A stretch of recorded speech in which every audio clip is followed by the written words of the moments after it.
Cosplay is the practice of dressing up as a fictional character. But isn't that sort of strange? Well, let's make a simple comparison. On any given Sunday, you'll see all sorts of people dressed up wearing the jerseys of their favorite sports teams. The guy with the mullet covered in blue and red face paint is not really JJ Watt from the Houston Texans. He's just expressing his enthusiasm for a team in the same way someone would dress up like Solid Snake to show their love for Metal Gear. The main difference is commitment and creativity. Cosplayers often put weeks into perfecting their look and hours getting fully costumed for an event. Where did cosplaying come from? In the early 20th century, some Americans would dress up as the Martian comic strip character Skyjack, which is what William Fell did in 1908 when he attended a mass skating carnival in Cincinnati, accompanied by his wife dressed as Diana Dill Pickles. 2 years later, a man was arrested for, quote, masquerading as Skyjack in Tacoma. These were the first recorded examples of cosplay.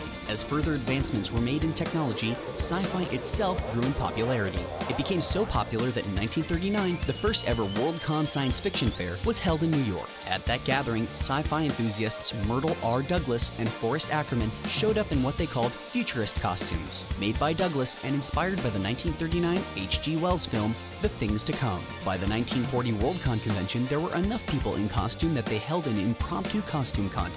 Where does the word cosplay come from? It's a combination of the words costume and play, creating the word cosplay.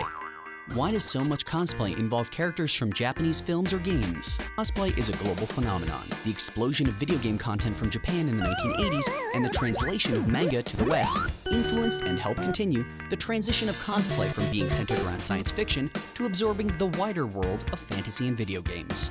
Okay, so who does cosplay? From professional cosplayers who appear around the globe to amateurs who go to their local sci-fi conventions, cosplay is for everyone. In that spirit, we're following 6 individuals hoping to make a splash at New York.